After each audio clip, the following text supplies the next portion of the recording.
Murdoch. I'm coming to get you. Remember, Sally, when I promised to kill you last? I lied.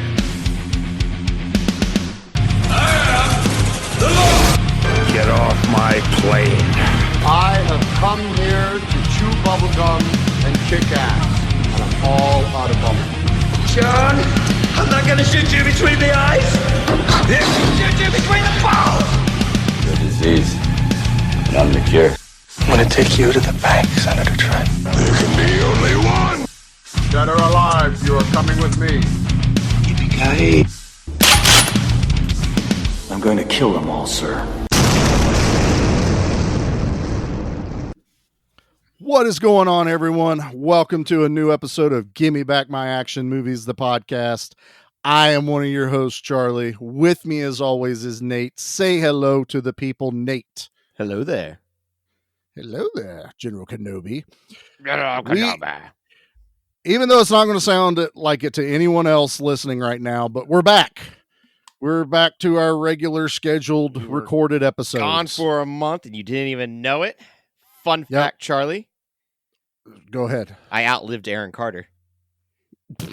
That's cold, dude. I did. I didn't see that one coming, but I did. We did make the comment before we took the break that people might die, and just because we're not talking about them topically doesn't mean we're not. And damn it, a lot of people died. Yeah, a lot died. We go on a break and we accidentally killed 5 people. That just because you wanted to take a break, Nate, I'm putting all that on your shoulders. The Kevin Conroy one, that one hurts. That one hurt. I didn't mean for Jason that one to David happen. Frank hurt a lot too. Albert Pune hurt a lot. We just did as you hear this, we'll have just done a tribute to them over on the Action Elite for, Cyborg and Nemesis, all my favorite just action movies that just make no sense, but they're fun. So Nate, we got some visitors here with us tonight. 2 very beautiful people. Two beautiful people that this has been going on for like 8 months trying to get these two. Almost happened at one point.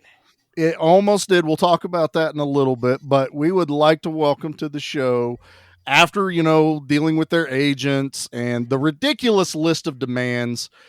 You know how hard it is to find white M&Ms, Nate? I mean, they both 1,000 demanded white M&Ms in a brandy glass. It was, and I'm going to say brown it now. M&Ms what's his face? Do you know how you get white M&Ms, though? I sucked all the color off of them and spit them back in the bowl. Yeah, so I hope they enjoyed them. Let's welcome the boys from Spoils of Horror. We have, first up, Steven. Say hello, brother. What's up? Yeah, the people that you hired to carry me to my seat here, great job. You're welcome. Okay, good. Money well spent. And his partner in crime and slime and gooey and everything they do over on the show, Mr. Leo. Say hello, Leo. I do have one complaint. My throne is not throny enough. I will be writing a letter. But other than that, I'm happy to be here. Charlie makes them. Yeah, I paid for the extra gilding, sir. So I will be speaking with the person that made Gilder? it and making, gold, gilded in gold. Come on, Nate. Don't start already. We just came back. I mean, what I love though is both these guys showed up in the shirts that you gave them. Yes. Audience can't see it, but they are wearing "Give Me Back My Action" horror movie shirts, which is lovely. Yeah. Because 3 weeks ago, Steven shot me a message like, "Hey, thank you so much for the shirts." I went, "What the hell are you talking about?" You got to play that shit off. You got to be like, "Yes, exactly. Yeah. You're welcome." Yeah, I did it because it caught me off guard. And then I listened to your Night of the Demons episode, and you give us a big shout out in it of getting the swag, and I was like, "Yep, we definitely did that as a team." You're welcome, Nate. That's what co-hosts are supposed to do, but you're supposed to roll with it a little bit better than that. Nope, not me. Kayfabe, man. Kayfabe. Yeah. We'll do a screenshot or something of the recording so everybody can see that before we get done tonight. But yeah, we sent them over some shirts and stuff. They do a ton of work for us. Leo did our commercial, which is being played on all the other shows. If you listen to us, you hear their commercial all the time. We We are huge fans of their show. They say they've heard of us, but you know, we'll see how accurate they've listened to us as this episode goes. So and they are spoils of horror, and this is the action side of the action show. So I was like, how did this happen? Okay, so when we tried this 8 months ago, we had a good plan, and honestly, it was a movie I thought was great, and it kind of bridged both, but I still question the horror side of bridging it. But we were going to do Toxic Avenger, and a great Tromaville movie. Everyone knows it. It's iconic. And then Steven got mad, ripped all of the internet out of his building, the entire building. The entire apartment building. There are other people. He's like, nope, no internet for you. Nope, no internet for you. 25 condos, they all had to be rewired. Yeah. Charlie said he didn't like one costume, and I was like, nope, not putting up with that. It was really awkward because it was just us and Leo for like an hour. We wouldn't let him go. We weren't recording an episode anymore. You guys didn't record that. That was some of our best. I'm pretty sure to clarify for your audience, my internet died. Yeah, it did. It was quite comical because normally we have some issues. It's not, perfect every time we do it. And it was just funny that every once in a while, Steven get ready to, it was when you get ready to talk and then nothing. And so it was like, okay, Leo, why don't you jump in? And then Steven would be back. He'd make a comment. Okay, Steven says that, and then gone. It was just over and over again. It was his best recording ever. Now, I've decided after watching Class of 1999. Oh, that's the movie we're doing? That's the movie we're doing. So if Steven's internet acts up, I'm going to spank his internet provider. They're getting a spanking. Spank that ass, Les. Spank that ass. And if you guys all misbehave, you're getting spanked. Spanks are getting, passed out today. Well, with Nate being the master of segues, we are doing Class of 1999 tonight.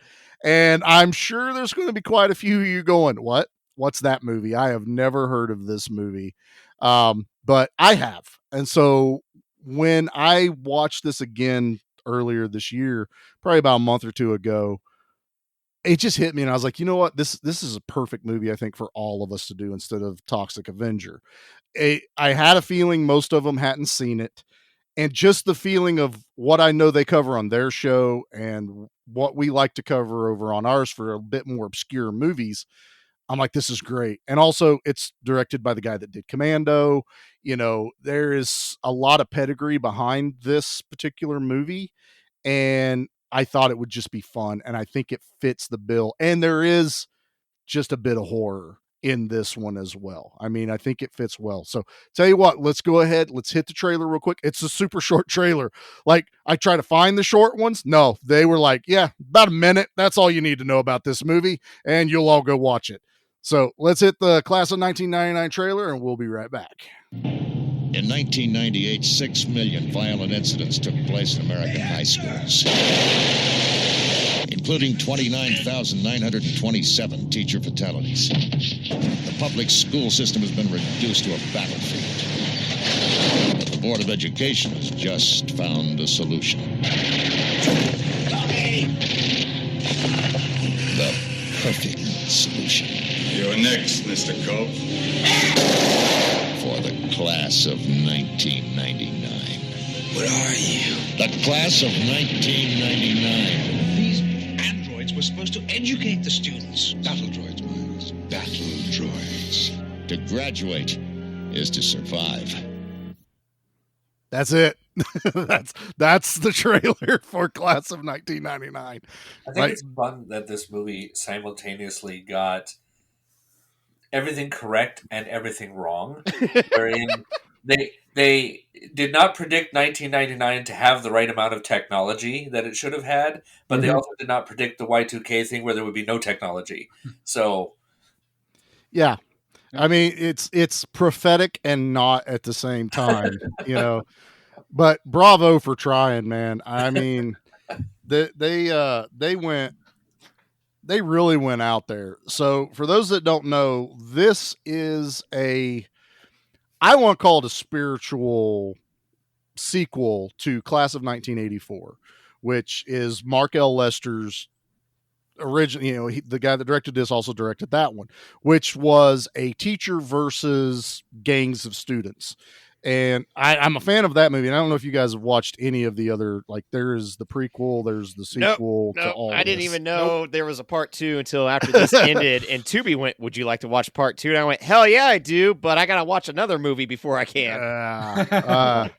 Fun fact, I watched number 2 before I ever watched any of these because I am a huge Sasha Mitchell fan.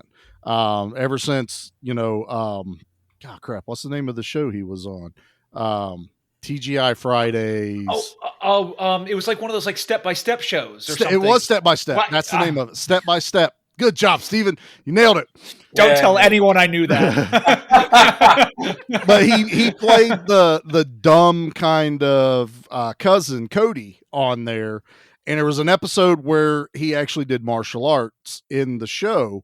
And then I started finding out he had done like Kickboxer 2. He had done a ton of like these straight to video martial arts movies. And then I found Class of 1999 2, The Substitute. And I won't spoil anything for you guys for you to watch it because it's honestly one of my favorites just because of the nostalgia.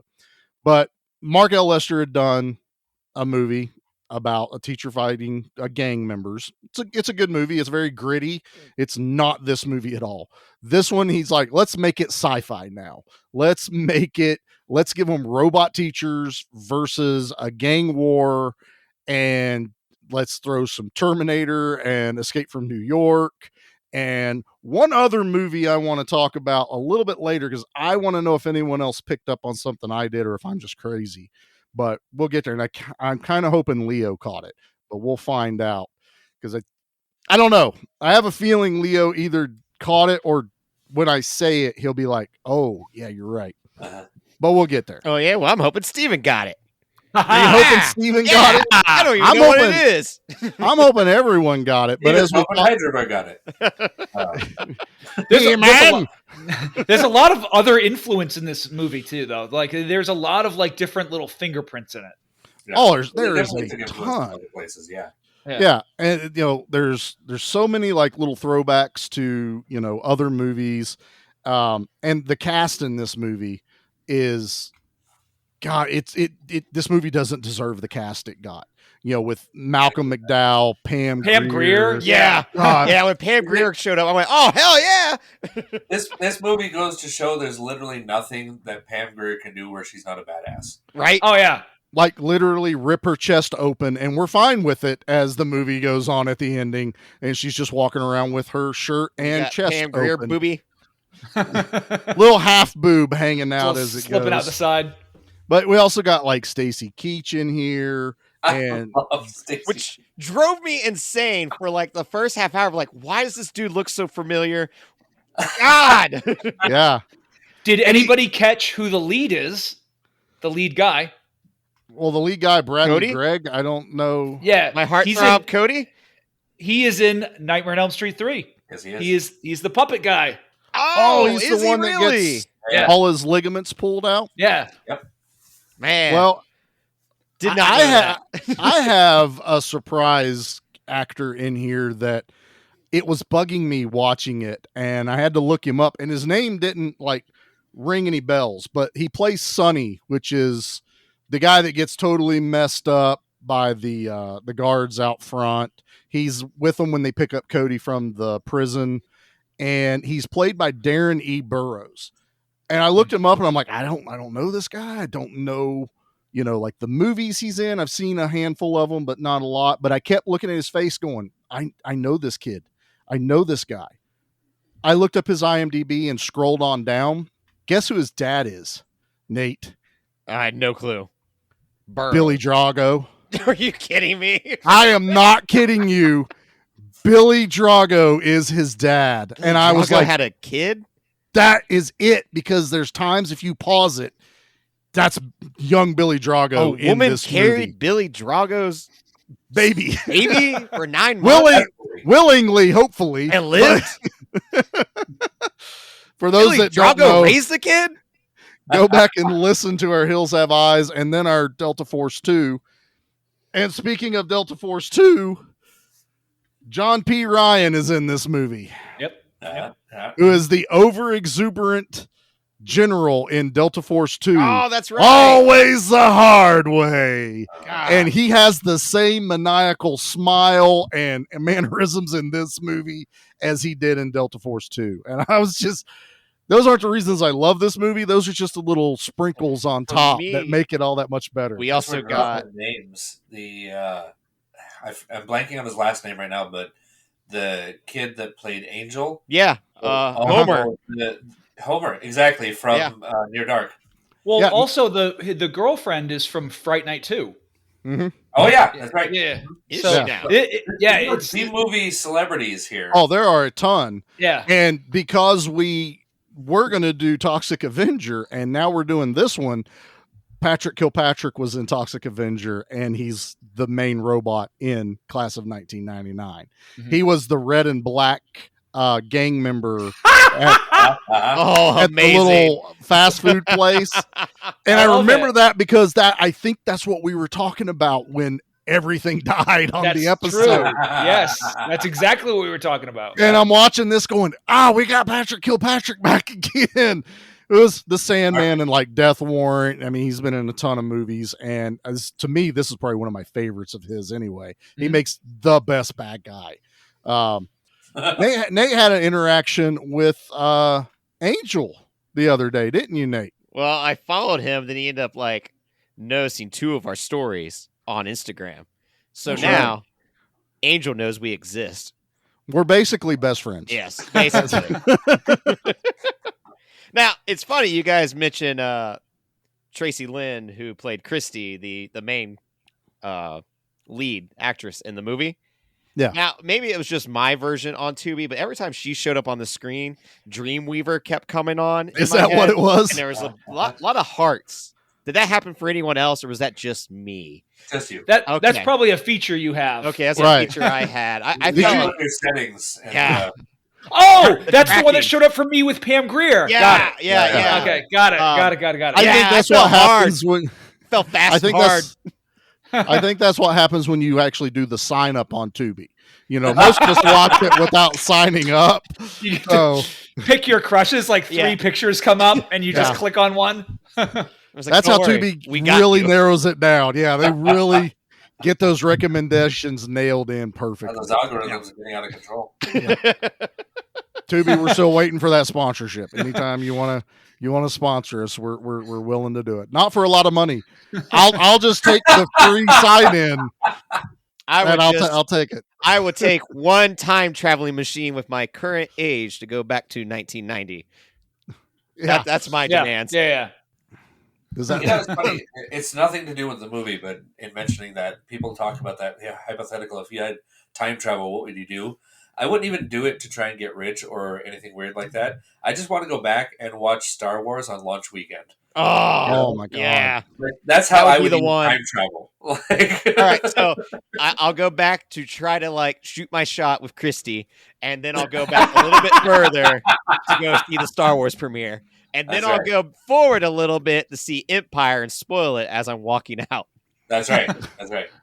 They just wants to spoil it for everyone. I can't believe it was his dad. You're that one asshole on the news who gets like. Some Wookiee standing in line beats Nate to death. Rips me from limb to limb. He's on the 5 o'clock news. It's hilarious. Ohio, man. They won't even know where you're from. You don't take your ID when you time travel, dum-dum. What's wrong with you? You don't do that. How am I supposed to buy a drink? I mean, come on. I'll save all this for our Time Cop episode when we finally cover that movie. We get into the deepness of time I will go travel. into the science of Time Cop. That way I can win over Christy. That'll do it. She will be mine. She clearly goes for that kind of nerdy mold. Yes. I was still trying to figure out, so they paint this whole thing as damn near post-apocalyptic almost. Like there's so many gangs everywhere that have basically taken over. Well, I was like, it's Escape from New York. Oh, it totally is. Yeah. Like, this movie is what everyone is freaking out that gun violence will be now. Yes. Yeah.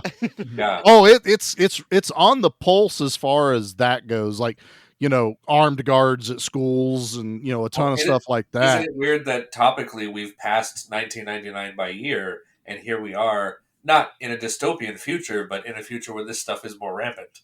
Yeah, dystopian was a year or two ago. That's when it was more dystopian.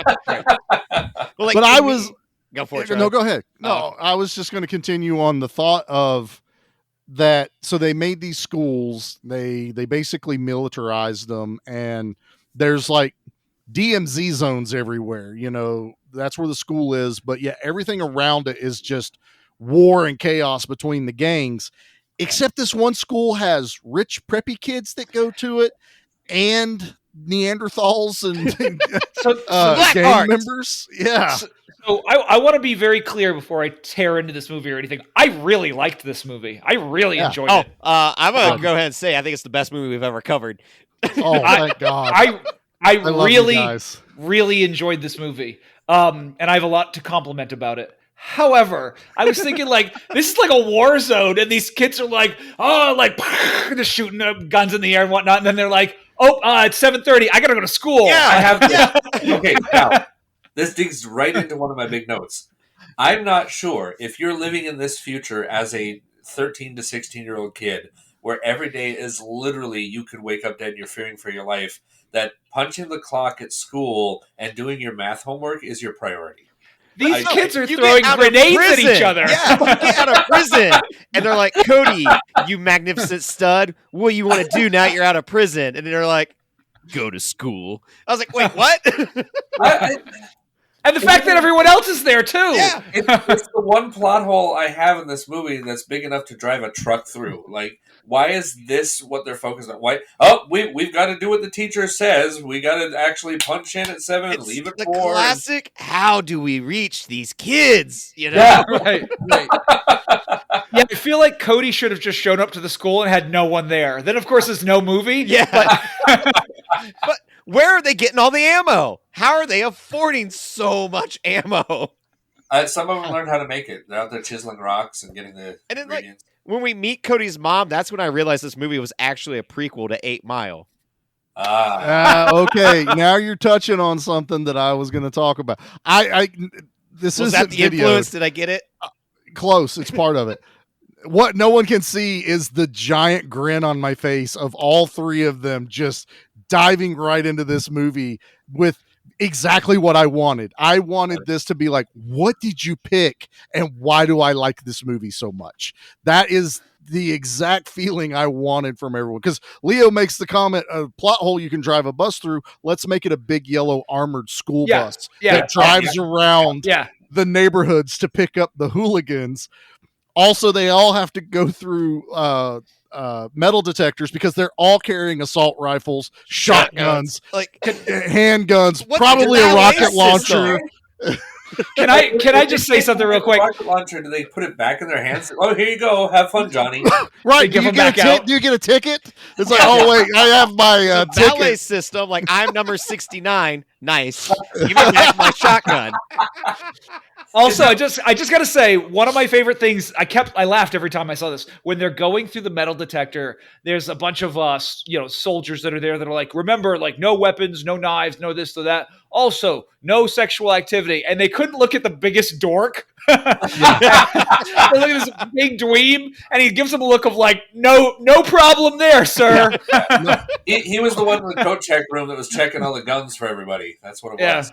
I also like that they said that if any guns are found on premises, you're like kicked out or you go straight to prison. At least 3 people walking up the stairs were carrying guns up in the air as like, no, this is my emotional support rifle, and I have this in school with me right You're now. allowed to be on the bus with all your guns. So, I just picture Chris Farley being the guy driving there, telling them to all pipe down, and I swear to God, Safety's on!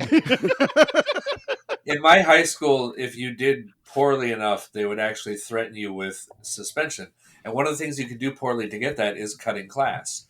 So if you cut class enough, they'd give you what they call at-home suspension, where you weren't allowed to come back to school, which we all just went, that's what we want. We don't want to be here. That's why we're cutting class. Right. I never understood. So we had alternative school. So if you were like really unteachable, unruly, and all this stuff, and suspensions weren't working, they sent you to alternative We school. had one of those as well. Yeah. Yet they still let them come to trade school. And when I say Neanderthal, I'm not making light of that. These guys, they're literally the equivalent of let's bang rocks together and see what happens. See, I remember mine was like one time my wrestling team, we had to ride the same bus as those kids. Like that bus had to take us to the other school. And it was just like, oh my God, this is like everything that every 90s like PSA has warned you about. Like, you know, I'm fairly certain they all had switchblades pointing at each other with smokes, and the Marble Reds rolled up in their sleeves. And you're riding in on the dare oh my bus. God. Yeah. See, that was our trade school bus. Everyone had cigarettes and skull and dip and everything else. No, so that was normal. All these guys have like killed someone at this point, and that's why they're going to Kiefer. Another thing that just is like so funny about this movie is the clothes that everybody's wearing. Mm-hmm. That like some costume designer thought these clothes were cool, and they're not at all. Somebody watched Warrior. Everything that Cody wore is amazing. Yeah, Cody wore a jacket that looked like he stole it from a trumpet player. Right? It did. The shoulders were huge. And everything but the tassels. Like, first of all, don't diss Sergeant Pepper. He's doing all right. Secondly, why you guys hurt knocking on my boy? I want to point out, because we're on the topic. Cody comes in the same outfit day after day. Yeah. His girlfriend, in one day, had 5 outfits. Oh, yeah. What is she doing? Why is she going in between classes and changing clothes? Principal's daughter. She's allowed to have many outfit changes.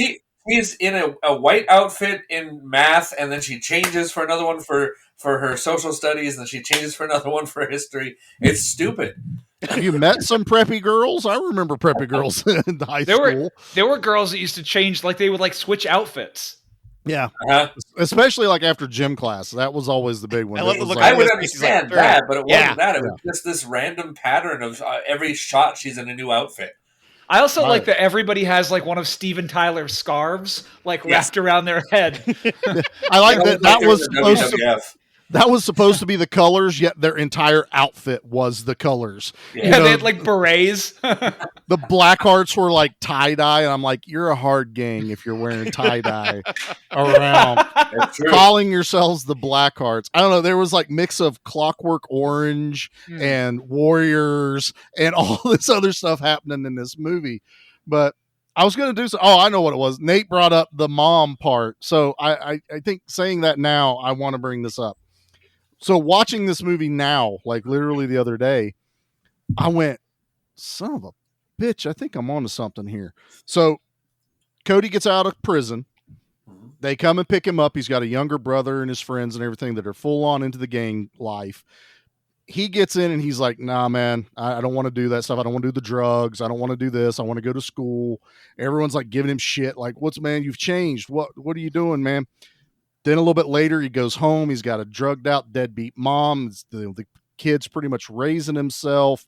They threaten to keep kicking Cody out of the gang, to, what do you call it? Jump out instead of the jump in. There's a movie that has a lot of those same story plots that is very, very famous, somewhat controversial. I know what it is. I figured when I broke it down, someone was going to pick up on that. Yeah, because I get huge Edward Furlong vibes from this kid. Yes, American History X. That's it. So, yep, Steven won. I watched this going. Somebody watched Class of 1999 when they were writing American History. Well, that's what's weird, because when I was watching Cody, all I kept thinking is this is what Edward Furlong tried to be in the early 90s. Well, and that's probably true too. I mean, I see a lot of that, but that whole thing where, like in American History X, where Edward Furlong like rejects his brother because he's not going to be in the club. We'll just say that. And, Edward Norton just wants to, fix his life, come to accept what he did was wrong. I got a lot of that with Cody in this. It's like, I'm going to be on a straight and narrow. I don't want the gang life anymore. That's not me. He does play it off like, I don't want to go back to prison, but he also plays it off like he's kind of tired of it. You know, he's just Sure. like, I'm out of this game. But the way they treat it is like he's been in prison since he was 8. And like he was in prison with everyone else that was 8. So they all grew up in, you know, the hard knocks. My guess is probably in and out of. That's what I was putting together, because it was like one of those things like you have one more chance and that's it. If you come back here, you're not getting back out. Well, that's something I was going to say too. Didn't they give him an ultimatum? Like, we're letting you out under the condition that you don't do anything at all. Right. Yeah, he wasn't allowed to do anything violent. Yeah, he had to go straight to school, which they're giving him shit about. I'm going to go to school. They literally told him as they were giving him his stuff walking out of prison, you got to go to school. You can't miss a day. You can't do any of this. So we've literally spent probably 15 minutes just talking about the aesthetics and character building, and we haven't even got to the cool part of this movie yet, or the major plot of everything is the school is such a war zone that they have reached out to a robotics company to give them robotic teachers. As schools do. As most schools do. As long as the levy passes. And then we get albino mad scientist Stacy Keach coming in. I love it. And that was really cool contact lenses and sporting one of the most glorious feathery rat tail I have ever seen in my life. Mullet rat all tail. of that. All of that was his idea. And they went, cool, go for it. He wanted to be an albino. And that's what they went for. I love Stacy Keach in this. And so we see this presentation amongst what I'm guessing is like the school board or whatever. Malcolm McDowell's there. He's the principal. And these 3 teachers come out, which is Patrick Kilpatrick, Pam Grier, and, you know, the general from Delta Force 2, because I'm not going to look his name up again. And then they reveal, which I thought was weird. They like immediately reveal that they're robots to these people. And I was like, I always kind of thought that would have been like a secret. They would have been like, you know, it's like, no, these are really, really good teachers. They're trained. They can do all this other stuff. And then because afterwards, like the principal doesn't know there's like a control room that they're watching the teachers, watching how everything progresses. He thinks they're just there to teach. The big reveal that they spoil in the trailer, which I thought was funny, is they never call them battle droids till the end, which was supposed to be the big aha moment of they're not teaching droids, they're battle droids. And I'm like, that was literally in the trailer. So they literally have like RoboCop directives, you know, and they'll go through like, should I discipline, take to principal, corporal punishment, and then if like you pick that one, it goes to another menu that's like, you know, do I disarm them, hold them back, or kill them, basically is what we start seeing in this movie. And they start out slow. You know, Pam Grier gets a pretty badass moment with the one kid disrupting class, and you know, none of the kids know they're robots. They think they're just normal, you know, dumbass teachers. I mean, it's 3 new teachers that arrive on the same day. Right. Yeah. And each one of them takes a specific turn disciplining their students. Well, they all have like a different way of disciplining, you know? Right. and they're all like weirdly good at it. Yeah, I mean, I love how they each have their own almost like personality. Mm-hmm. You know, that like Patrick Kilpatrick is definitely like the gym teacher. I think he's supposed to also be the history teacher, but it's like, no, that dude is the gym teacher we all probably remember. Which was from my high history school. teacher. Yeah, they always did. I think they pulled double duty normally. At the risk of Steven going crazy over me mentioning this, I love when the robots get introduced and one of them is talking to because Malcolm McDowell and all that, they're like, oh, they seem so advanced. And one of the robots turns and he goes, we've got 1 million megabytes. Yep. And I'm like, that's a terabyte of information, which is actually pretty good in today's society. It is. It is. It is. Unheard of in '84. So, does that mean terabyte? That word just didn't exist yet. Oh no, it was there. It was there. It was just it was unreachable at that point in history. So nobody knew what it was. My guess is most people wouldn't know what terabyte was. Well, that just sounds more sci-fi. Exactly. That's why they used 1 million megabytes. My favorite mannerism was whenever they would be like in a meeting that was supposed to be serious, and like Patrick would have his legs crossed and he'd be looking at the people intently, like really trying to take in the conversation. And I was just like, you're just overacting it, but it's what you would expect, like, this robot to do. It's like, I'm supposed to be a professional teacher, all this other stuff. And they nail it in this roles, all three of them, as far as I'm concerned. Oh yeah. They're chewing the scenery here, but they know what they're doing. Oh, definitely. Yeah. Yes. It's like, I fully believe like Patrick has like training in like either mime work or something to that effect, because the way, especially as the movie goes on, he just gets better and better and better the more I watch. You can guess who my favorite person in this movie is right now. But so as this movie progresses on, and we're not going to synopsize the whole thing, and hopefully if you're listening to this episode, you have seen it, but basically the robots decide to really elevate things and get the gangs fighting each other. Like some reason they target on to Cody, because Cody had literally watched one of them kill his friend. And I think that's what it was, is he caught on, Cody. Yeah. He was picking up just as fast as they were evolving. Yeah. Yeah, and that's the other thing that's going on too, is you're watching them evolve, and it's faster than even Stacy Keach. It's going so much faster. And he's like, let him go. He's got a whole entire lab behind him that's like, no, I think we need to shut this stuff down. And he's like, nah, let's keep going. It'll be fine. The scientist thing of like, let my creature live. Yes. Yeah. Yeah, the whole Herbert West thing from Reanimators. Like, nah, just let him go. Oh, no, what it was Stacy got really excited when Spank started getting delivered. Because that's when they use corporal punishment. Talk about one part that did not age well. No, but still hilarious. So, Nate, won't you tell us about the spanking segment of this movie? Please describe, Nate. Oh, I've been dying to talk about the spanking for the last 48 hours. The spanking. Basically, we have the general from Delta Force 2 who decides that his two disruptive students need to be corporal punishment. That is his directive that he sees. And his way of doing corporal punishment is grabbing both of them by the collar, taking them up front, putting one on the ground, putting his feet on him, and putting the other one across his knees and spanking him. A lot of spanking. I mean, just nonstop.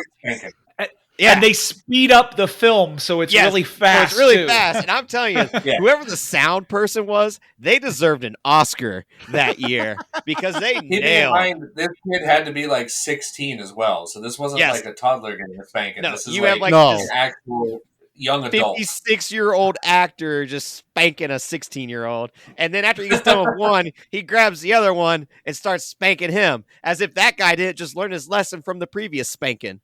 And they're crying out like in pain. And the whole class is just like, I guess we should learn.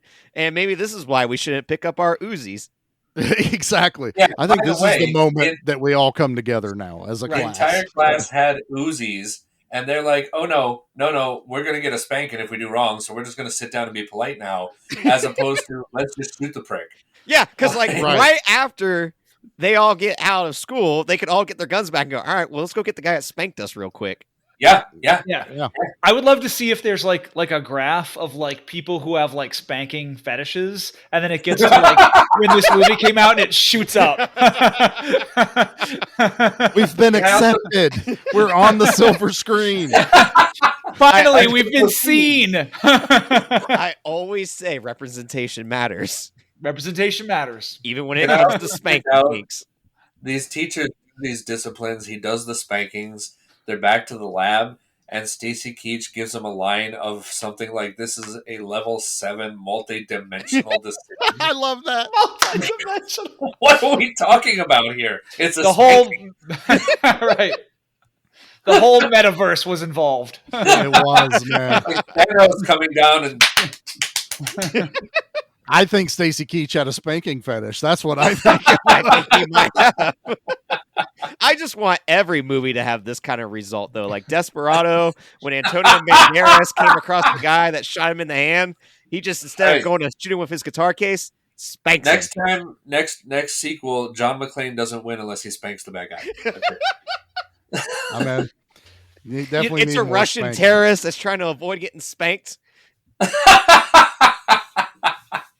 Wow. Yep. I'm not surprised. This is why we brought him on the show, guys.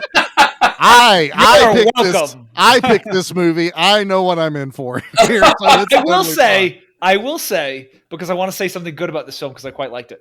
I never quite knew what was going to happen. And that is a real treat. That is a real treat watching a movie.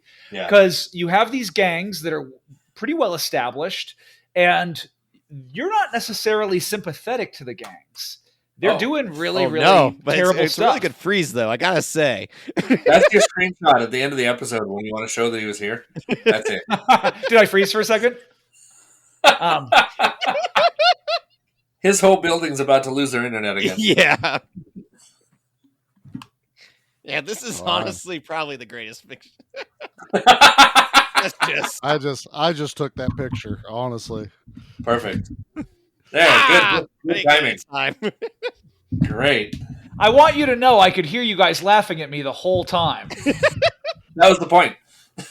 Part of me was really hoping you planned that. And it's just like I don't know what I froze on, so he'll send you the snapshot. It's great. Oh, glorious. I love this. I love all of this right now. This is our grand return, Nate, and this is beautiful. I love all of this.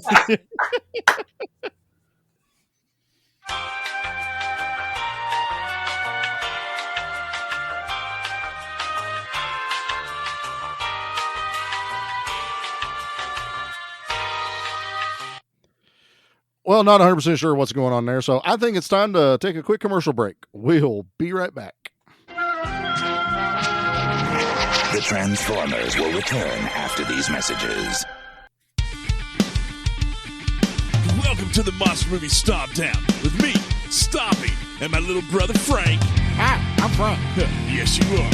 So join us, Sludge, Mark, and Ruben as we review monster movies from all around the world. And don't forget about the monthly contest and trivia. That's right, peasants. You'll find extra content like the Underdogs, Monster Mash Wednesdays, Friday Night Fights, each week exclusively on our Facebook and Instagram. So please join us at the Monster Movie Stomp Down. Your one-stop shop for monster movie reviews, interviews, news, contests, and of course, me, Stumpy. And Frank. We're on a ninja journey when Ninja Warriors 5 hit the track, don't look back, here our ninjas come alive. Power wheels. Enemies will hit us, they'll shake when we go past. Kawasaki ninjas rule it, Kawasaki ninjas cool. Give them all a blast.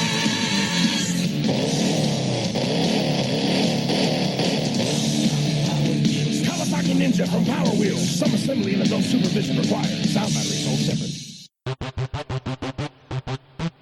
Ladies and gentlemen, welcome to Give Me Back My Pro Wrestling, the podcast that's based on the old school but can still help you find the good stuff from today.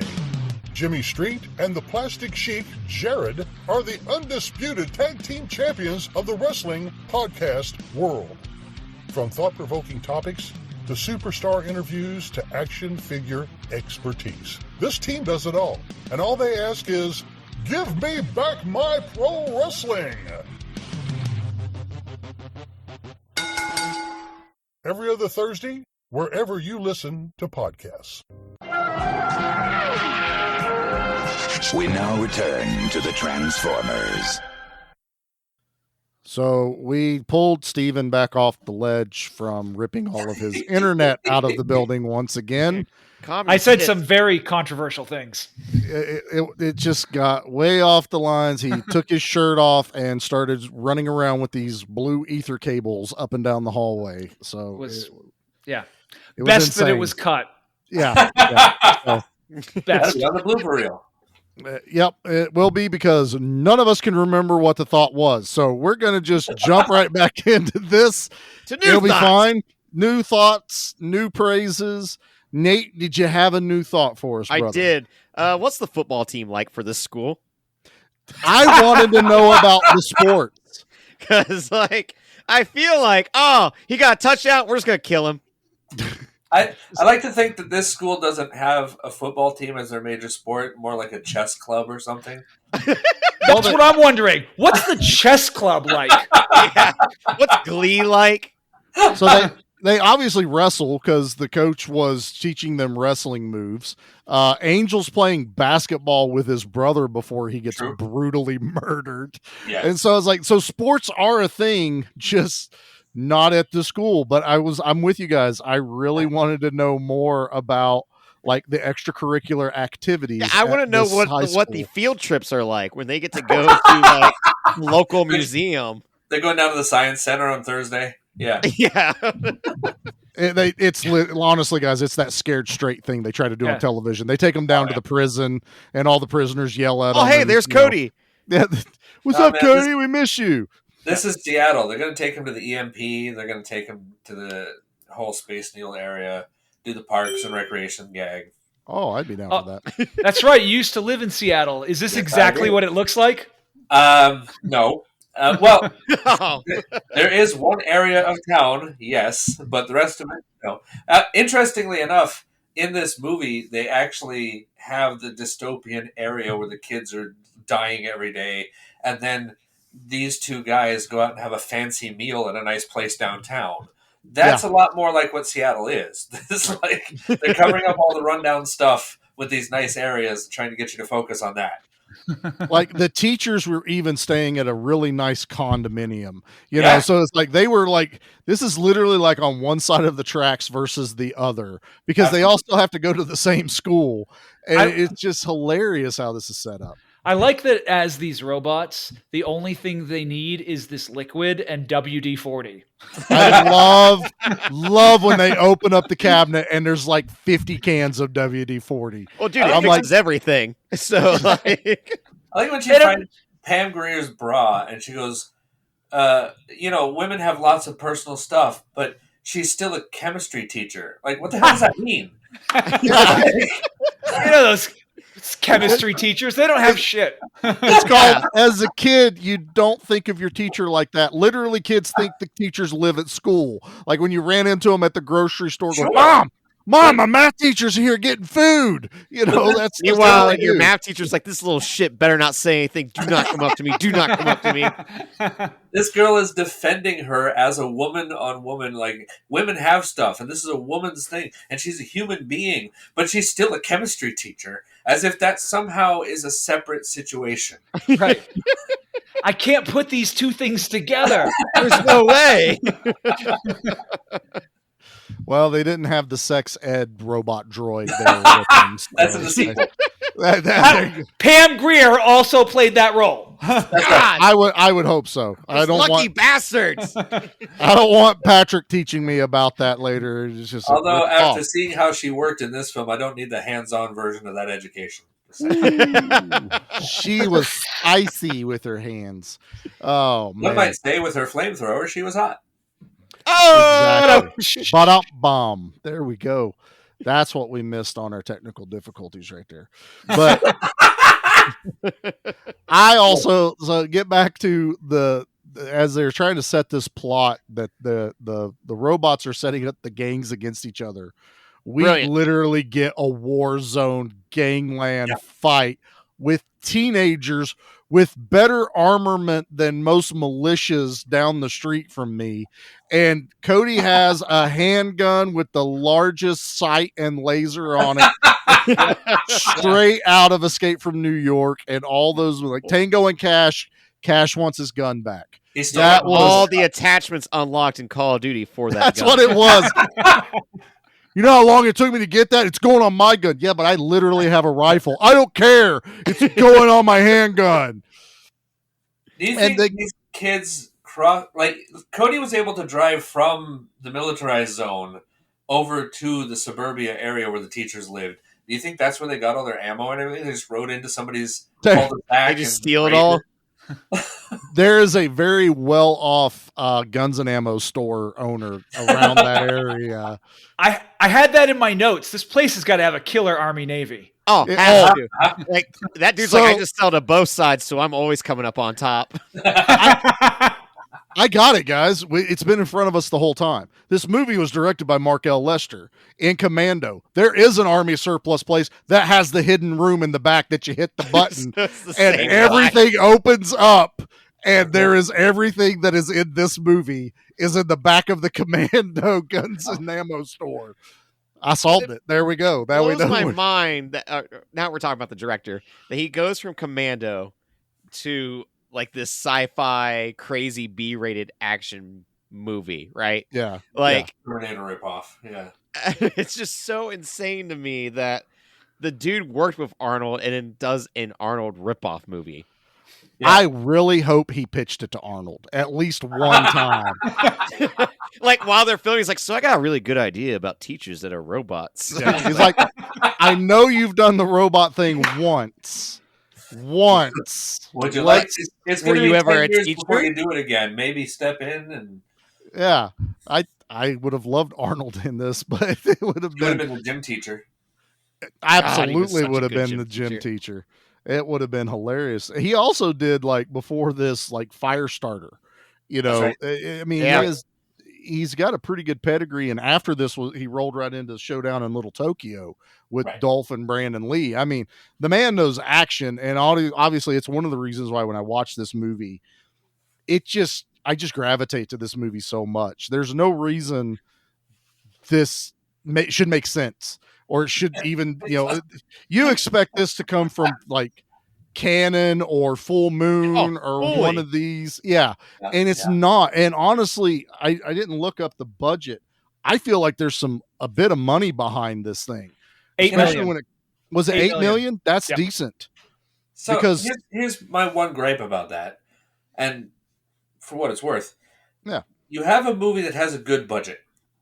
Enough that they get these 3 cyborgs and these 3 cyborg arms and weapons and everything like that. And then she grabs, or one of them has the claw arm, grabs the kid. The claw. Sticks him up to the wall, and we don't get to see the kill.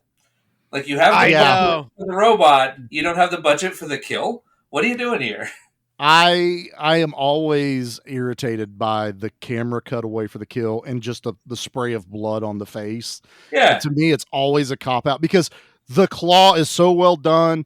It's not a drill bit. It's like the end mill for a CNC that comes out of the middle, and he driving it through this kid's face.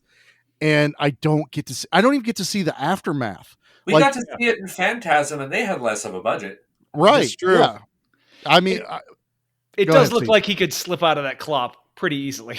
Oh yeah. Like, I have tried to win many plushes with that same claw. So I know it does not have much grip. Right. Just falls right out. Also, Cody waited till his buddy was already dead before he picked up the gun and blew the teacher's head off. Right. It's like you couldn't have done that like 10 seconds earlier. Which was glorious. But also they spent all the money for the drill kill on Pam Grier's hand melting. I guess. Which is amazing. Yeah, we get the Raiders of the Lost Ark instead of the face, just her entire arm melting. Which when that was happening, I was like, what's happening right now? Yeah. Like it's very weird. She like holds it up and you see like the fingers start coming down. Yeah. And then all of a sudden you're like, oh, it's a flamethrower. That's amazing. Before we get into too many of the kills, there is one scene in this movie that I want to know your reaction to.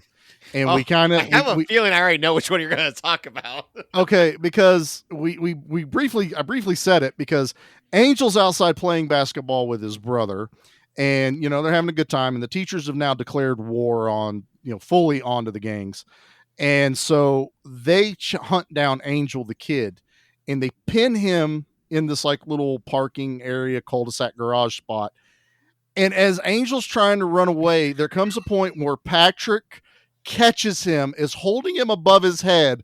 The camera cuts, and there is this body flying through the air, smashes into the wall. Pam Grier and the general from Delta Force look at each other and go, oops, I guess I missed it. It's just out of nowhere. They chucked that kid. I have no idea if that's supposed to be intentionally funny or unintentionally funny, and I don't care. It's I don't hilarious either. every time. I It busted was out his own laughing. fault because he never shouted catch before he threw the kids. That so. is true. He didn't go here catch. But it's just this. As soon as the camera cuts, you just see this kid-shaped, dummy fly, and I mean hit the wall with force. There is an audible thud. You didn't even need the noose. This kid died on impact. And then Pam Grier and the guy look at each other and like, "Oops." It's so unexpected. It just comes out of nowhere. It is my favorite. I mean, honestly, and I was hoping you guys got tickled about it as much as I did because I was like, I had to write that down. I'm like, do not forget. The thing about these B movies, there's always that one moment that's just so over the top ridiculous. It makes it worth watching. This was it for the film. Yeah. What about when they drive off the pier? Oh, I hate getting water. wet. I hate water. And it's so deadpan. I hate water.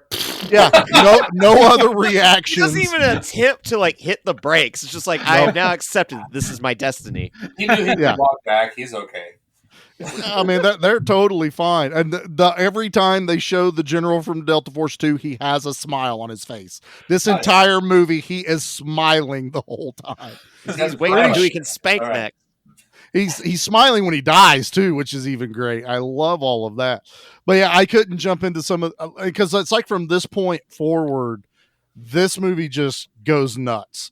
They're like, all right, balls to the wall. Here we go. Let's ensue chaos. I love the tone of it though, because it gets really brutal with the overdose scene where they're just one is shoving the drugs into Cody's friend's mouth and just inhaling all the drugs, and that's a brutal death. Yeah, Sonny. And then you get to the war zone, which is just so over the top and ridiculous. It's an action movie gunfight. It literally is. It felt like I was watching Death Wish, Death Wish 5 or something. They said that was the longest thing to film because of how different the angles were and all the time they took to reload the guns. Because, while the movie it's endless bullets, someone still has to go put blanks in all those guns. Yeah. And it took a lot of time because they are everywhere.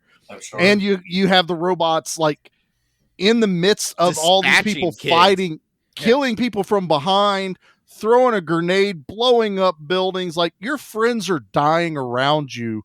They're still trying to shoot the other gang members. It's so wild to see. That doesn't even count for the time that it takes when the teacher's sneaking up behind those two in the broken down house, and he might trip and have to do the scene all over again. Right? Yeah. Right. Yeah. How many times did they bump the camera in a shot? Right. Going over top of something. Or There's so shrapnel much. just goes in the wrong direction or something. Yeah. Oops, we lost that camera. Whoops. But I mean, there's so much involved. Whenever you look at stuff, that whole thing probably took 2-3 days to film. And it's awesome, and I love every bit of it. We get that craziness, and then we get the confrontation at the school where the two gangs. Cody driving up, and they're still at it. You killed my brother. Well, you killed my friend. I was waiting for them to start snapping fingers and tie their wrists together. This was West Side Story. Yeah, right. I was because they had a checkered past. They used to be friends. Now they have to come to head with each other, and it's just I was waiting. I was expecting show us the side plot where all the elementary kids are going through the same exact drama. As the high school kids. That's the prequel. Yeah, that's the prequel. You kissed her behind the slide, you slimy bastard. With apple juice in their hands. Yeah. I often wonder with a movie like this when the gangs talk about we've been at war for years, but they never say why. And I'm like, what started this? What happened that set you two off from each other? And now it's this year-long thing. He ruined my favorite porno tape. It was my older brothers who went off to college to go fight in the great college gang war, and he went and jerked off too hard to my brother's porno tape, and now I don't get to do it, so I'm kind of upset. That's like the flashback. Yeah. I'd have been down. I was going to go down a show and tell route, but I like Nate's explanation so much better. I was going to bring the tape to show and tell. Yeah. That's right. That was, yeah. Look, I brought this from home. I brought the greatest movie ever made. Oh, speaking of chaos ensues over here.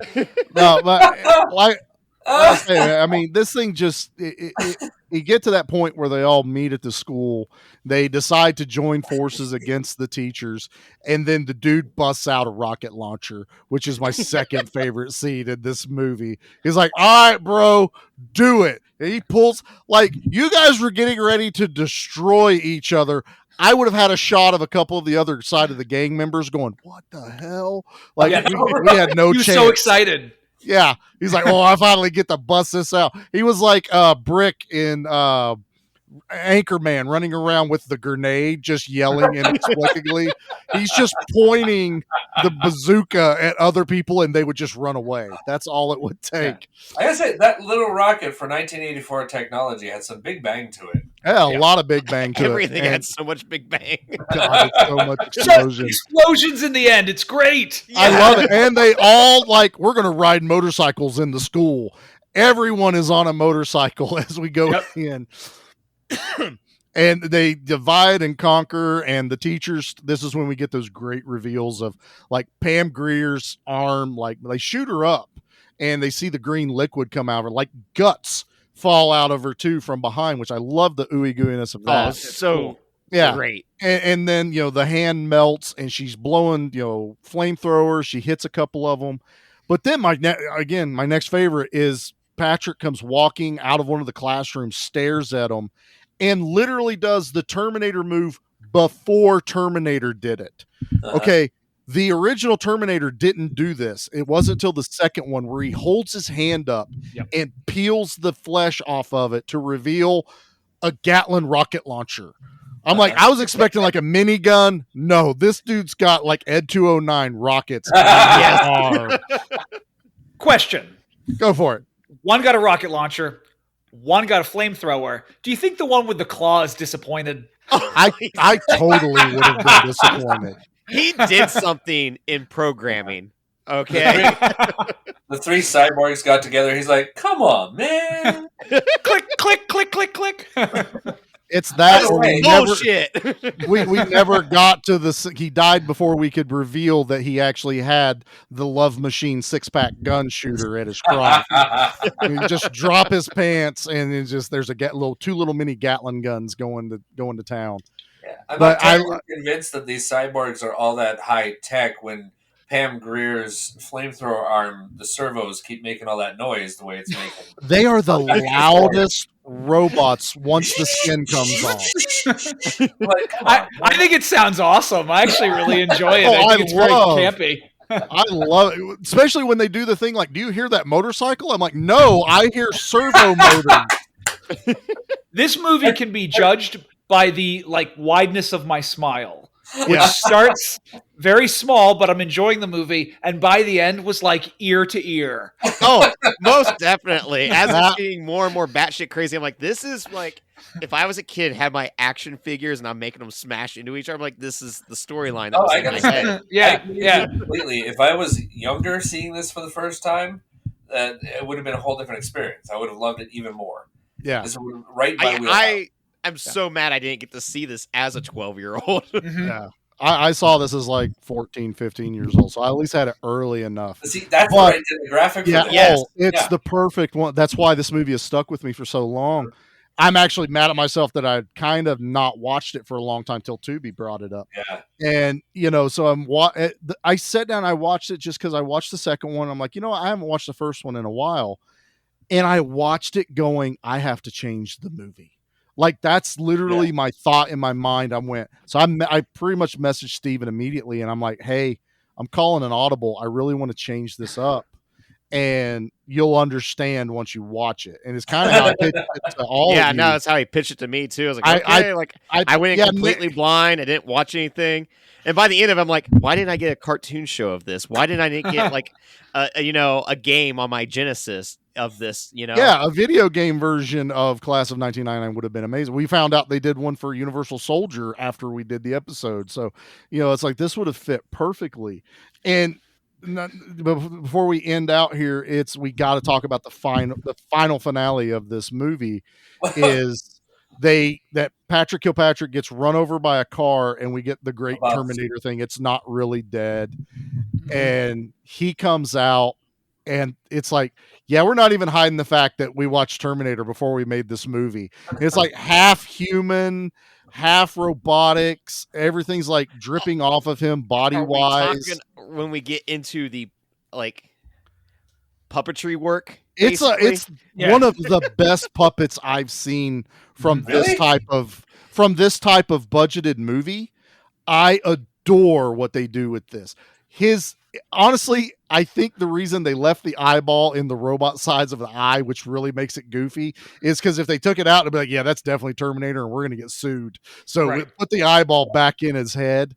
But I really love how it moves and how they did it. You know, it's not jerky. It's not like Phil Tippett stop motion like Ed 209 or anything like that. I was really impressed with how this works and what they did.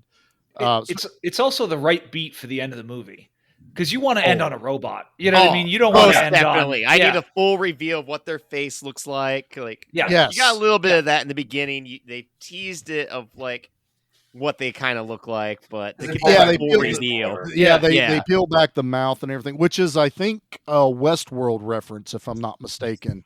That's what I thought it was. They do the reveal from Yul Brynner to show that it's the mechanics. As a matter of fact, I think it's on the cover of the movie too, from the VHS, where it shows all the stuff. But you get that, and then we've all forgotten about Stacy Keach this entire time. Oh, I haven't. Yeah, you're like, oh shit, I forgot about the albino dude. And he grabs the girl, holds her hostage. He's like talking about it. You know, he's doing his monologuing. You caught me monologuing, you bastards. And so he's running all this stuff as we're watching the robot go down the hallways. And then I love it. I love it to death. The robot puts its arm through Stacy Keach's chest. Guts him. Mm-hmm. I love it. This and now we back to RoboCop, where he gets his directives and says, "I can't fire on this guy until you tell him he's fired." Right. The robot short circuits and just like, I'm just going to kill this bitch. Somebody forgot to update it to something, because all it said on his heads-up display was kill, kill, kill. That's all it said the entire time at the end. You need more options. It was great. And I gotta say, this is probably one of the more creative kills of a robot. Like in Terminator, they crush it. You know, he gets caught in the press as Linda Hamilton crawls through, crushes him down. All that's left is the arm for Terminator 2. This one it's chasing her up the ladder, which is the one part of the robot that does look goofy. Like that robot is not going up a ladder. It's not going up a ladder, but what it did was allow Cody to ram a forklift through its chest. Which that means Cody is so cool because he's forklift certified. He's forklift certified, so he's going to get the girl because he's forklift certified. I will say though, he almost skewered her. Didn't give a shit about her at all. For a moment, you're thinking that because she's still on the fork of the forklift when it moves. It just happens that she's like resting on it. And then she wraps the chain around the robot's neck. She drops, and he lowers the thing and stretches the coach out. It's the most gory robot death I think I've seen. Like it looks awesome. It looks so awesome. It's not blood and guts, but it is still gory. It's brutal. Like I felt bad for the robot. Like, oh my god, it's being tortured.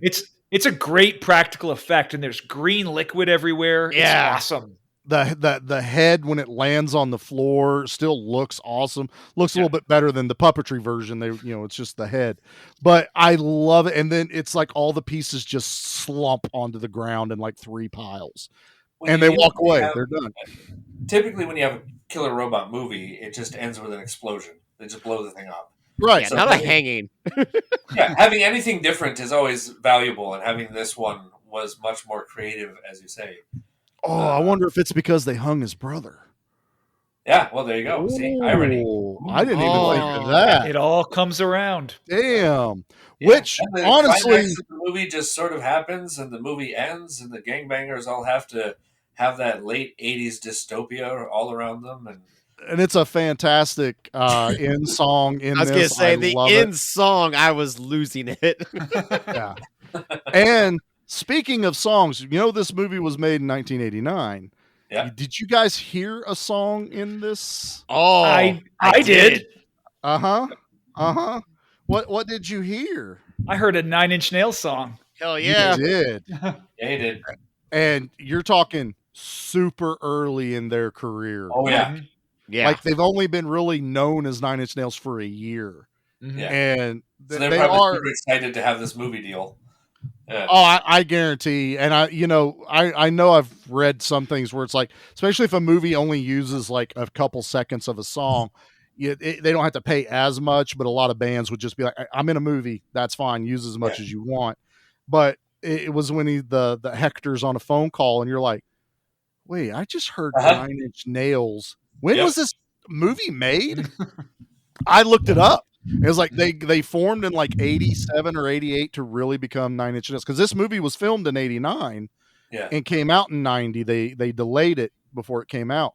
And I was just like, I'm old. Hey, there was a man. Nine Inch Nails is really been around for that long. But then B, it's like, man, Trent Reznor, you start out with class of 1999, and when you start there, you win an Oscar later on in life. And that's just the way it should be. God bless you, Mark L. Lester, for giving Trent Reznor his break. I guess that's what I'm officially going to go on the record and say. There would be no Nine Inch Nails without class of 1999. Honestly, Nine Inch Nails would not be as big as they are if it was not for the world-class class of 1999. I'm telling you guys. Well, I am so freaking happy that what I hoped happened would happen, that everyone is smiling. We've talked about this whole thing. Technical difficulties aside, we have all gushed about this movie. If you haven't seen it, God, please, it's on Tubi. It's free. It's not going to cost you anything, but an hour and a half, if that, I think is what the movie is. It's fun. Is. It's fun. Watch it. Tubi with commercials, so you're going to have 2 hours, but Yeah, so I think it says it's an hour 39. So, and Tubi's commercials are not bad. Tubi knows to get them in, get them done, and don't do a ton of stops. I think you get 3 per movie or something like that. Really? I got 7 every commercial break, and there was what? Really? I only got 2. Yeah, I never get that many on Tubi. Yeah. Did you sign up too, Leo? Is that what happened? Leo clicks on too many of the ads. I do not. I already know that I want to own the super mega Blu-ray 4K edition of this movie. Yes. Oh, absolutely. Absolutely. All right, boys. Well, let's get into the next segment. Let's do the body count, which for those keen-eyed viewers pops up on one of the heads-up displays of Patrick Kilpatrick in this movie during the gunfight. He is keeping tally of the body count as he's watching the kids kill that's each good. other. Made your job easier. A little bit. Here we go. Yeah.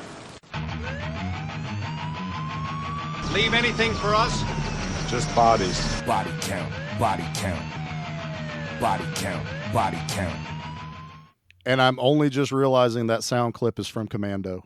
So a little bit of Mark L. Lester. It's all connected. I love it. I love it. So body count for class of 1999 is 44 people die in this Feels movie. low. It does, but it doesn't, because I really did. For a moment there, I was like, that's low. And then I started thinking well, wait a minute. No one really dies until the teachers start killing people and then the big gunfight.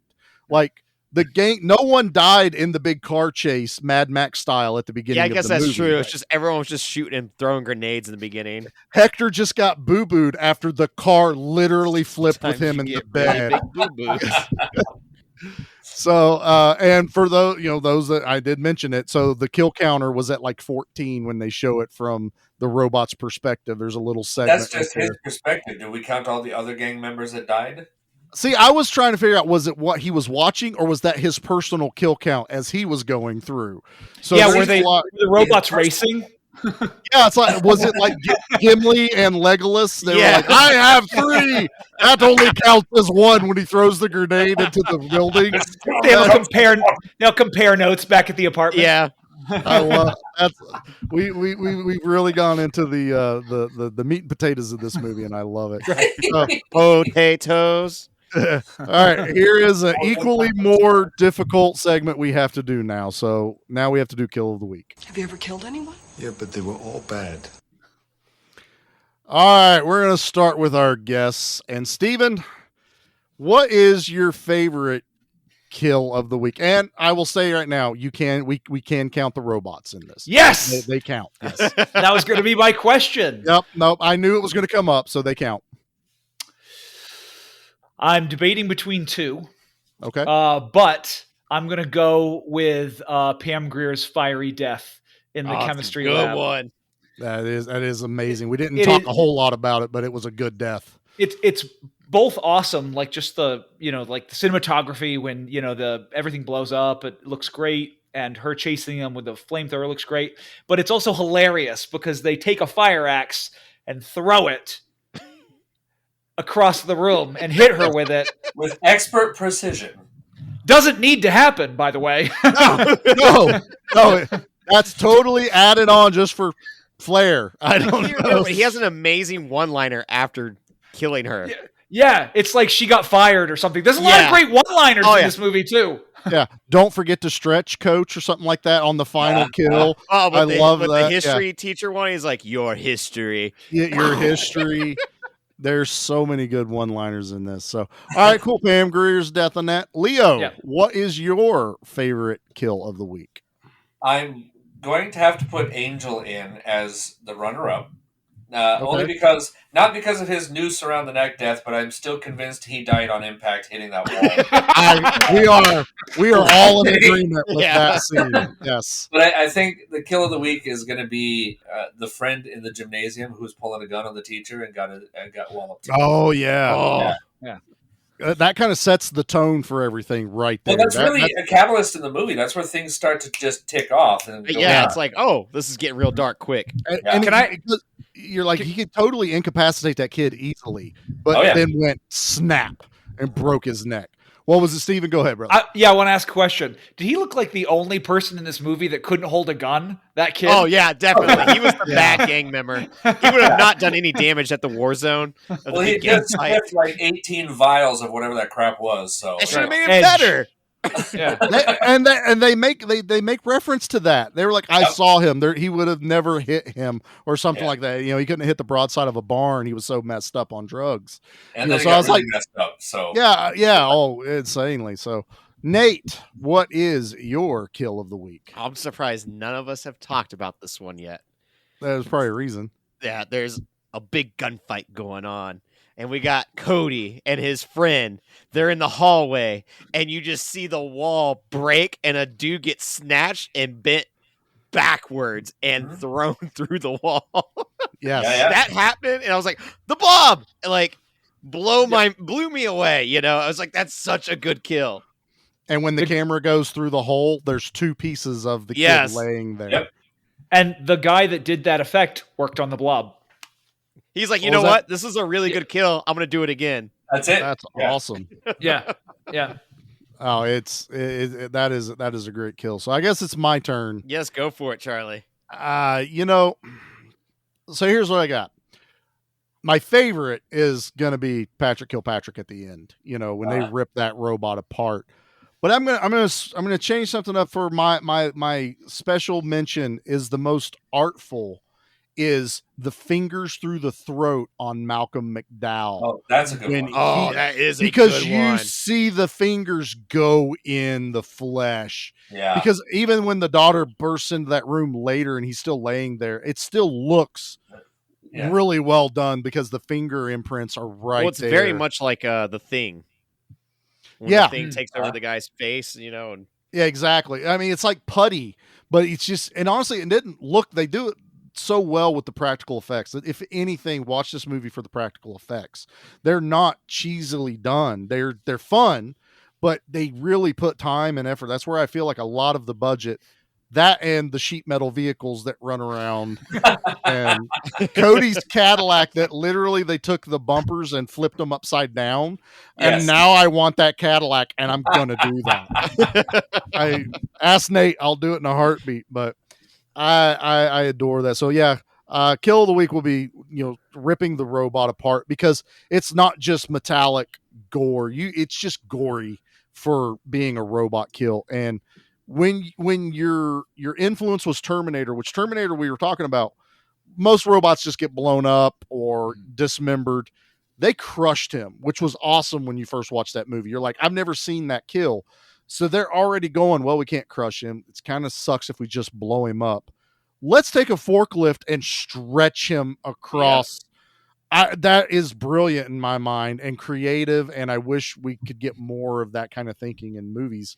But all right, boys, let's do what we're known for here. Let's put an Al Leong number to this.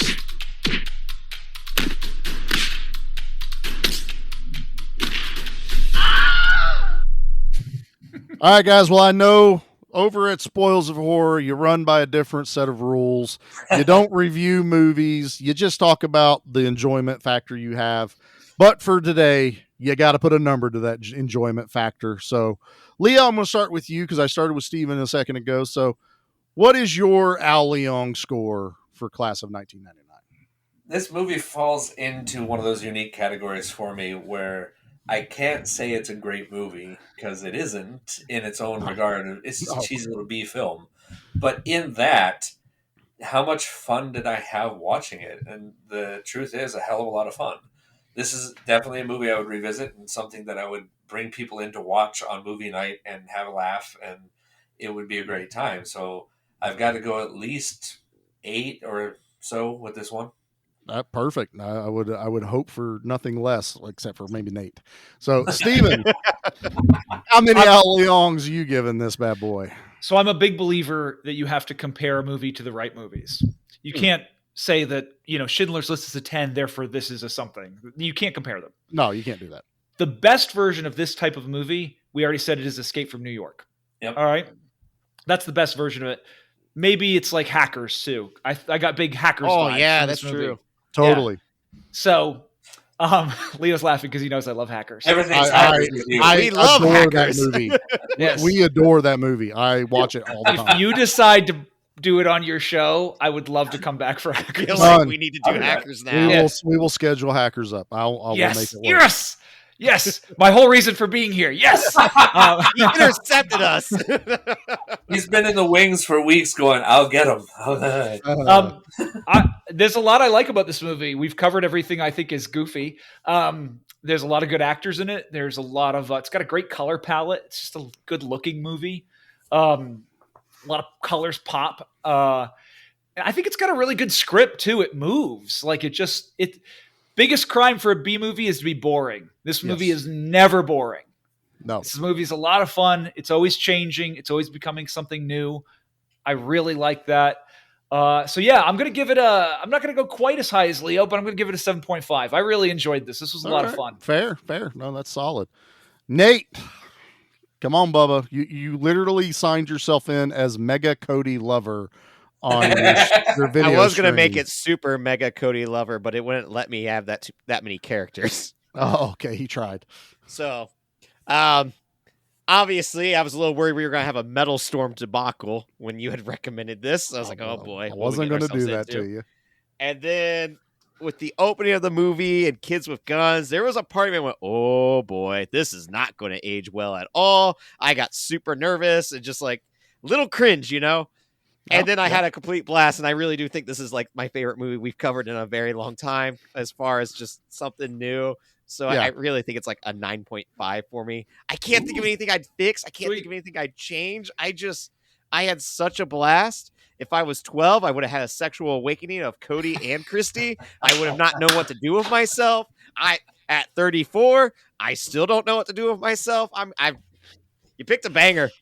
I had hopes, and then when I was watching it, I knew that beginning was gonna like kind of throw everyone off a little bit. I knew it doesn't start off super hard until basically you kind of really start questioning it when you see all the cars and the big car chase at the beginning of the movie. Like, what am I watching? I knew we were okay once we got to the metal detector with all the guns being turned in. I went, oh. This is going to be interesting. There is a point in this movie where everything clicks, and it's like, Charlie is an evil genius. And I really did. I knew based on what you guys cover at Spoils of Horror, what we like here, I was like, man, this is that perfect B. This was out of harmony. nowhere. Yeah. Charlie, can I just tell you something real quick? Yeah, when I go started ahead. watching this, I was thinking to myself, I wonder what it is about this movie that they thought was perfect for us. And in the first 5 minutes, they were like, these teachers are robots. And I went, okay, there it is right there. and all the way till the end. And you're like, wow, he really does listen to the show. You know, that's one of those moments. And I know I got to give this a score, and I adore this movie. I have loved it ever since I watched it as a kid.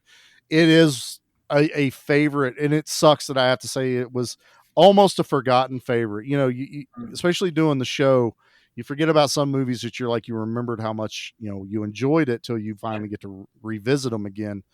And I was so glad I stumbled back onto it, and it just rekindled everything I love about it. And I love the second one. And honestly, Class of 1984 is good. I mean, if you've seen movies like The Substitute or what is it, Armed and Dangerous is yeah. So there's a lot of things that have taken influence from what Mark L. Lester did with Class of 1984. But this one just slaps, man. I love it to death, and I'm gonna have to be there with Nate. I gotta give it a 9.5 because it is so damn enjoyable. I want it on Blu-ray 4K. I want it in virtual reality. I want to be Patrick Kilpatrick and see the entire movie through his vision. In the MetaQuest. That's it, man. Like if they don't have that sector of Seattle in the metaverse, can we take it and make our own little dystopian future? I gotta right be there? honest, not to prick any balloons here or anything, but I'm not sure how much that was actually filmed in Seattle. Well, I thought it was filmed in Cleveland. I just like to be script accurate, I guess. Now, Cleveland, I can guarantee that that's half of what Cleveland looks like right now. Oh, sure. No, nothing at all. Skyline shot of Seattle. You didn't see the Space Needle anywhere, so I don't know how real that was. And I'm pretty sure a lot of people in Seattle wear those same clothes right now too. So now, making a big comeback. Yeah, right. It's coming back. It's coming back. So no, I'm super happy you guys loved it. All right, Nate. You know, it's weird. Your segment is the one part I hate most about the show. Is now we got to hear the trash. Not due to Nate. Nate does a superb job, but I hate listening to these wannabe movie reviewers. They really piss me my off. favorite part, because I just picture someone from Seattle that went to film school, very prestigious, and I'd only watch the finest angled lights where no one talks in the movie. They're just spreading peanut butter and jelly on bread, and that's all it is. Just no words. Black and white. All right, here's your music. I'm the trash man. I come out, I throw trash all over the ring, and then I start eating garbage. And then I pick up the trash can and I bash the guy on the head. Oh, that's going to be a disaster. All right, this comes from RCS back in 2007.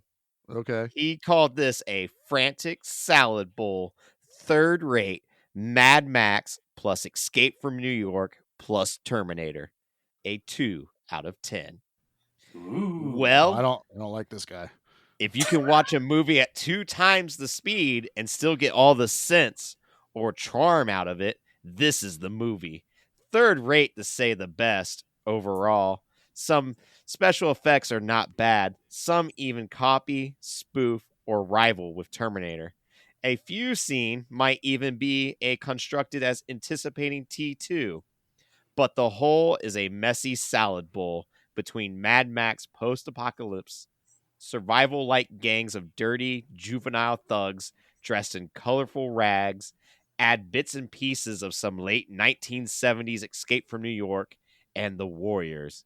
Add some out-of-place romance angle in which the principal of this school, packed with hallucinating juvenile thugs where gang warfare dominates, takes his beauty pageant and innocent daughter. The rest are Mad Max-style vehicles, frantic chases, fireworks, and confusion. Much confusion. The paper-thin plot revolves around educational defense ministry. dispatching 4 warrior machine androids to discipline a war zone high school. But things get quickly out of hand.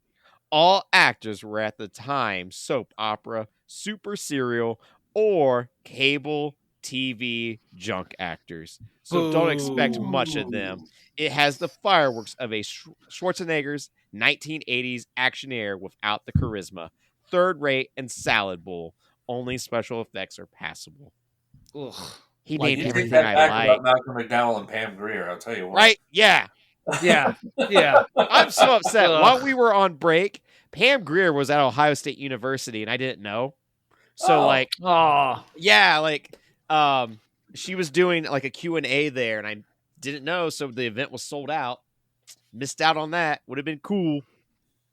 Yeah, Nate. Sometimes we tell you things and you forget. Yeah, well, Pam Grier was 15 minutes down the road. Third-rate actors. That's like you have 3 top-tier actors in this movie. Yeah, you have 3. You know, absolutely. 6 or 7 years later, Jackie Brown was one of the best movies ever made. Yeah. You know, and it's like, come on, seriously? Yeah. Malcolm McDowell. Yes, now Malcolm McDowell's a little ridiculous. He'll be in anything. But he's earned that right, though. I mean, really. Stacey Beach is no slouch either. He has a strong reputation of filmmaking. He's absolutely there, you know? Absolutely. I mean, so many things. And like the acting in this movie, I really enjoyed because everyone knew what their part was and they knew how to perform at its strongest. There's a type of acting that shows up in these B movies where like everybody's a little too loud. Like, like you mentioned that on your Night of the Demons episode where it's like their way of acting is just get louder. Yes. Yeah. But I don't know. I feel like when you try to look at a B movie through the lens that you would watch like Y Tu Mama Tambien, like, you know what I mean? Or something like that. Like you're putting on the wrong glasses when you're watching it. I remember when the latest Mortal Kombat movie came out and a guy was so upset with the acting. I'm like, it's a Mortal Kombat movie. Like, right. I was like, I remember telling him, like, what'd you expect? Like Daniel Day-Lewis to be in this? He's like, well, I would have much rather preferred that. I'm like, we all would have preferred to see Daniel Day-Lewis play Scorpion. Cause duh. But and in the newest one, the actor who plays Scorpion is an excellent actor. Yeah.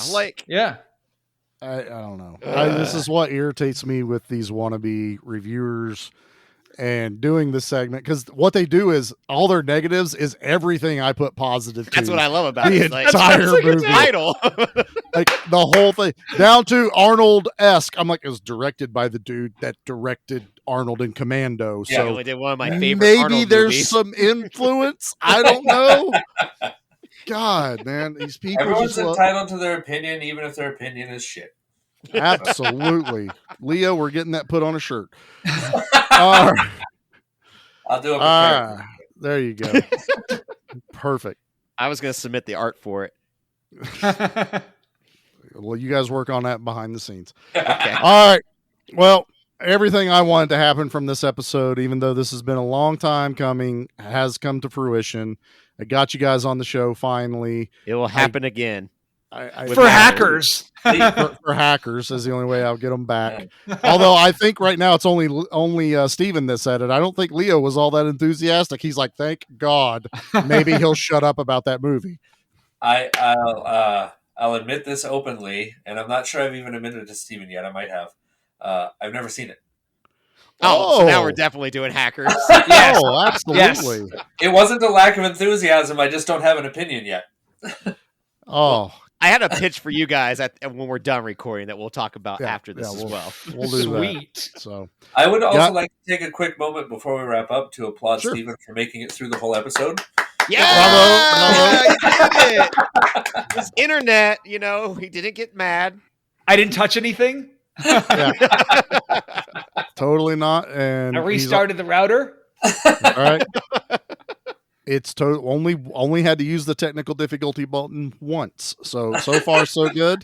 Just for your audience, I wish they could have I wish my audio had stuck around for that 10 minutes that I was gone, because I was like, God damn it, blah, blah, blah, blah, blah. Pulling cords and starting things over. I like though, because there was a com part. I could tell there was a com part where you call IT Leo and he's like, did you download that? Yeah, did that fix it? Well, I love it. That is such an insight to our relationship, like where we just sort of calm each other down every now and then. I loved when you came back and went, I heard everything you guys said. Because it's not like this has never happened before, so we're all referencing it. And I went, this would be the greatest practical joke ever if Steven was the perfect mime, stuck, frozen. And if he had the wherewithal to find the right button to make that happen on purpose, I would have laughed my ass off. I would have loved it. Every bit of it. I can barely find the number keys on this, so don't tell him about the F12 numbers. He calls Leo. All right, so what's my email again? That's why I write for the show and he edits. There we go. Awesome. Well, guys, thank you so much for coming back on our inaugural return from being on vacation. Woo! So kind of eased us so back much. into the driver's seat. Yeah, Nate was like, we got to come back. I don't know how well we're going to sound when we come back. So we brought back up. So that is the best thing. Either of you want to pitch your show real quick? Not that no one that listens to us hasn't ever heard of you, but why don't you do it live for us? Cool. Yeah. Leo and I are Spoils of Horror. We're a horror movie hangout show where we basically sit down each week and talk about a different movie that's lost, popular, bizarre, strange. We do cover the popular stuff, but we like going hard and we like get into some really, really esoteric territory, covering the politics, covering the jokes, covering stuff we find funny, just kind of talking about everything, just like you would with your buddy. And I don't know. We think the show's a good time.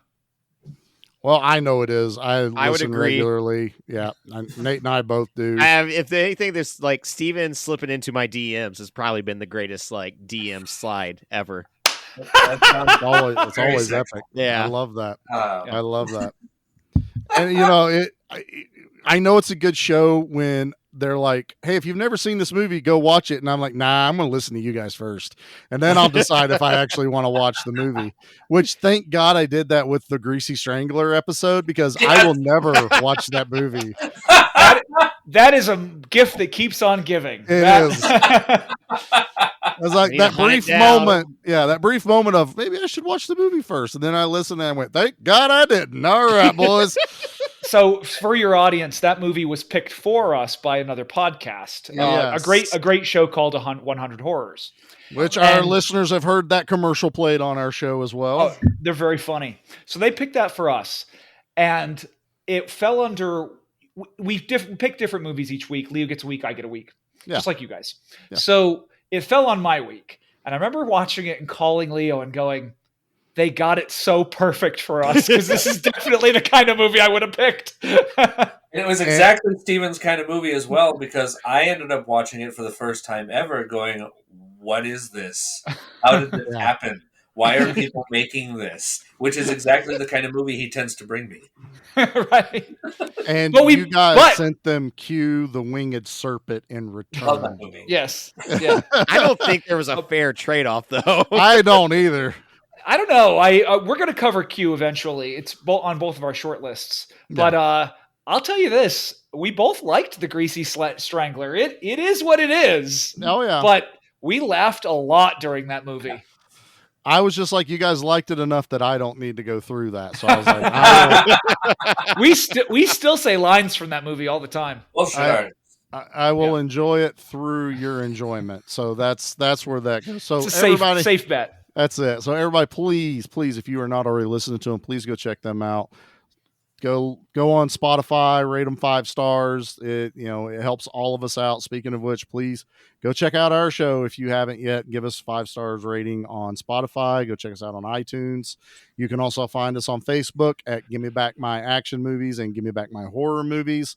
We're on Instagram. We're on Twitter. We're on TikTok. We're on YouTube. We're on whatever comes out next. Moo, I don't know. There's new ones happening every day. I don't know. Everyone left Twitter supposedly and went to a new one. I need a new couch, so that OnlyFans is getting closer and closer to happening. Yeah, I mean, I've really been trying to push Nate. It's the only way we're going to get paid for ever doing this. It's the only way I'm going to get a couch. And a couch. So, but yeah, you can find us all there, and please go check out all the other shows on the network. You've heard them. I won't roll through it all. This episode, while long, has been enjoyable, and I'm sad for it to end. I feel like we could have talked another 30 minutes about it, but Definitely. we will maybe save that whenever we do the sequel at one point. So, yes. Yeah. Nate, you got anything else for us, brother? Nope. Just what's the good word, sir? Don't forget to stretch, coach.